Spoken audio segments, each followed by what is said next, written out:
Okay, this is a special AugBball episode or interview with Josh Torrin of Laney High School, a senior. Josh was recently selected as a Gates Millennium Scholar, and that got him featured on the front page of the Augusta Chronicle Saturday.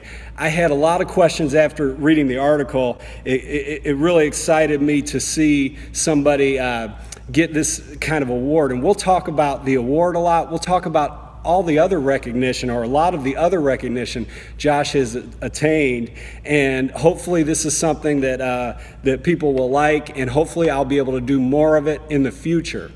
So Josh, the Gates Millennium Scholarship Program, or Scholar Program, this has to be the most valuable and biggest recognition that you've earned. Tell me about that award.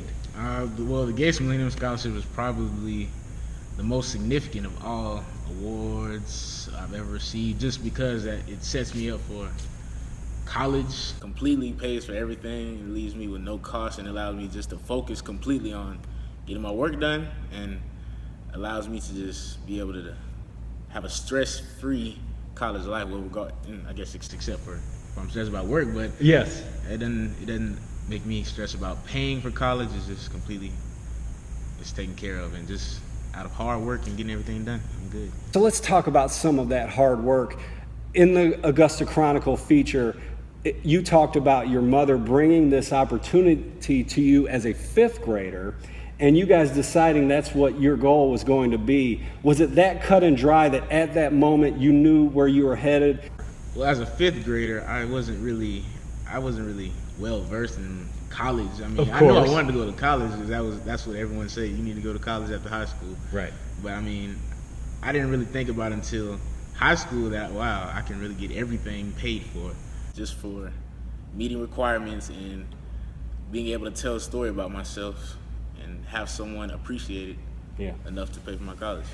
And it seems like this is very much a multi-year process to become a Gates Millennium Scholar. The application process started in August, and it was completely submitted by January. Okay. Between 4th and 9th grade, you won first place in, by my count, 6 oratorical contests. Well, the very first oratorical contest was at my church, and it was a Black History Month program. And initially, it was just for high schoolers. And my mom, she inquired. You were in 4th grade now? Yeah, I was in 4th grade, and it was initially just for high schoolers. And my mom was inquiring. She was like, it would help. And she didn't necessarily want me to compete. She just wanted me to have that experience and knowing that it would help me in the long run, and it did. And I competed, and I ended up winning first place. Or did you know at the time that, these people are older than me, they're supposed to be smarter than me, and how'd you deal with all those kinds of thoughts? Well, I definitely felt like they were supposed to be smarter than me. I mean, I'm not saying they weren't, but I definitely felt like they had an advantage. And I mean, from what people were telling me at the time, just congratulations. I felt like I achieved something. Yeah. So you obviously liked what you were doing. How much of it was liking the actual thing you were doing, and how much of it did you like maybe getting credit and having people, because I wouldn't blame you, by the way. And my mom always told me after that first contest, she was like, you have a gift, and I mean, it's God's will for you to use your gifts. Yeah. She said that ever since, even when sometimes I may not have wanted to do something that I was invited to, and she's like, you have to use the gifts God has given you. So, and I mean, it's helped me out in the long run. That's great advice. Great advice from your mother. Now, moving into high school, I lost my train of thought, but it was the Georgia State. You were the mayor of the city, elected the mayor of the city. Okay, well, the program is called Georgia Boys State, and we were recommended by, I guess, the guidance counselors, and it was 11th grade year leading into 12th grade summer. And it was 6 of us, I believe, and majority of, 4 out of 6 of us were JROTC cadets, and I'm not in JROTC, but it was a program. It seemed like it was military based, but it was definitely leadership and teamwork building. And we did a lot of lectures about government activities, and that's where elections came in, and that's how we determined our positions within our cities. And the cities were based on groups, and that's where we live. We live with the people that were in our city, and it was about 20 to 30 people in each city. And the first night was actually the mayoral election, so we didn't know each other because we weren't in cities with anyone from our school or anyone from our own town, actually, because there are about 200 to 300 students there. So we had the first night that was election, and I guess I just wanted to do it. I felt I was interested, and Sure. We had speeches, just impromptu speeches, and I was elected. So you gave a speech or two before the election? Yes. And then you were elected? Yes, sir. So what did you learn about people? I definitely learned that you have to cooperate with people, because especially if they're in a position where they're gonna be there regardless, and you can't just eliminate someone from a situation that isn't helpful to you. You know what I mean? You have to work with people. I've found what I misplaced in my mind, Yes, sir. and that is the Congress of Future Medical Leaders. Did I get that right? Yes, sir. Okay, so you were nominated to attend the Congress of Future Physicians and medical Leaders, and you were given an award of excellence Yes, sir. by the same group. Is that Yes, correct? Okay, so tell me, how do you get in the running for one of these awards? How do you get the award, and then did you go to Washington, D.C.? You did? Yes, sir. And so tell me, how that all came about. Okay, I was nominated by I'm guessing it was guidance counselors. I'm not sure, but they sent the letter, and it was actually a fee I had to pay just for kind of like a tuition for the event. So I had to raise money through church, school.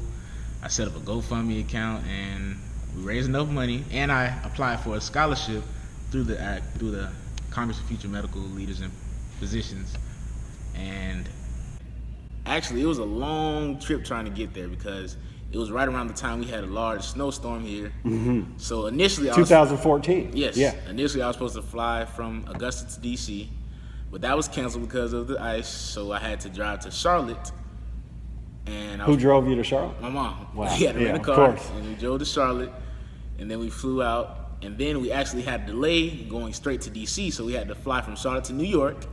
Then we had to fly from New York to DC. Okay. And then we made it. And then once we got there, it was pretty smooth sailing, because the snow up there didn't really affect them as much. How long was the function? Like 3 days or 7 days? It was 3 days, 2 nights. And did you miss a large chunk of it because of the travel? I was actually right on time. Good. Medical field, we met the Surgeon General. He came and talked to us for about an hour and a half, 2 hours. It was a good experience. Yeah. It definitely sparked my interest for being in the medical field one day. So are you more of a science mind? My interest right now and my focus is definitely science, but I'm not opposed to expanding my horizons.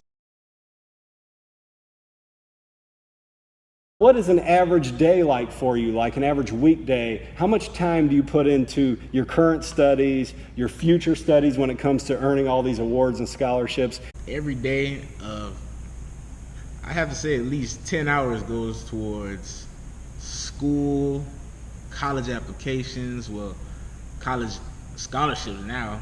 Definitely following up, making sure registration and housing is taken care of, getting studying done. But I'd say about 10 hours a day goes towards all of that. You go through 7 or so hours at school, and then at some point in time after that, you're putting 3 more hours into these various activities. Yes, sir. Most of us don't do that, and that's why most of us don't become a Gates Millennium Scholar.